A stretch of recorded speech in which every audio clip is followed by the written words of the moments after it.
गणपति जी, बुधवार व्रत कथा भूमिका। कथा का आरंभ। 10 मिनट। बहुत समय पहले की बात है।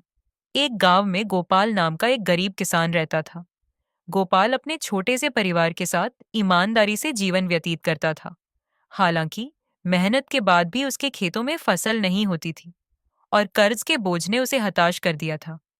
एक दिन गांव में एक साधु आए। साधु गांव के मंदिर में रुके और भजन कीर्तन करने लगे।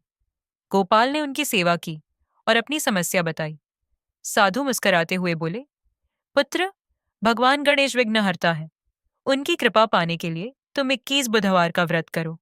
इस व्रत की महिमा अद्भुत है।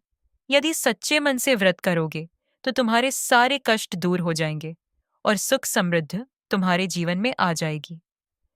उसी समय एक और राज्य में राजा सूरजसेन भी अपनी प्रजा के लिए परेशान था। उनके राज्य में भयंकर सूखा पड़ गया था।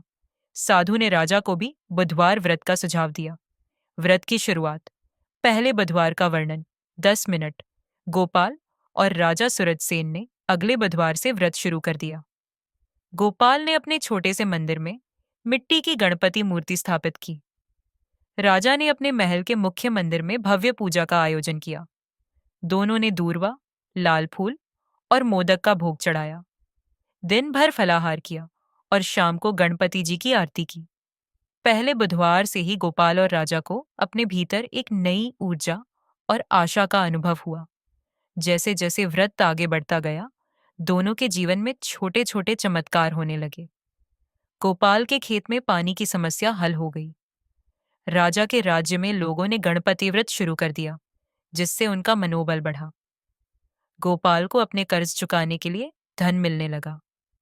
राजा के महल में सूखी हुई बगीचे की झाड़ियां फिर से हरी भरी हो गईं।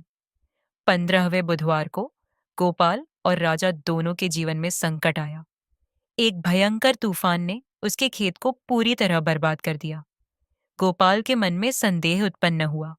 उसने सोचा, मैंने इतने श्रद्धा भाव से व्रत किया, फिर भी यह सब क्यों हुआ?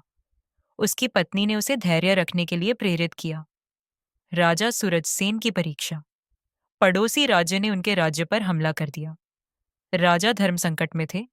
क्या वे व्रत छोड़कर युद्ध करें या भगवान गणेश पर भरोसा रखें? उसी रात भगवान गणेश दोनों के सपने में आए और बोले, अपने व्रत को जारी रखो, मैं तुम्हारे सभी संकट हर लूंगा। सत्य और भक्ति की शक्ति सबसे बड़ी है।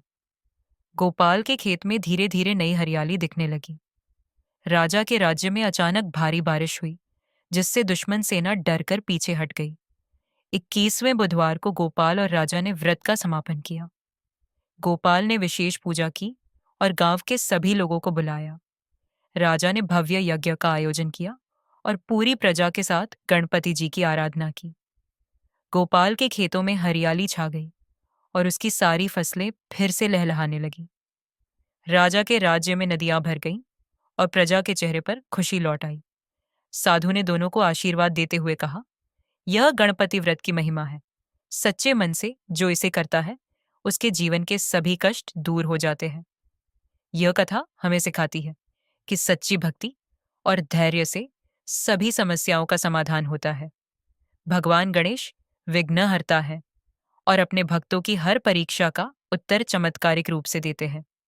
दर्शकों, आप भी 21 बुधवार का गणपति व्रत करें और भगवान गणेश की कृपा से अपने जीवन में सुख और समृद्धि का अनुभव करें।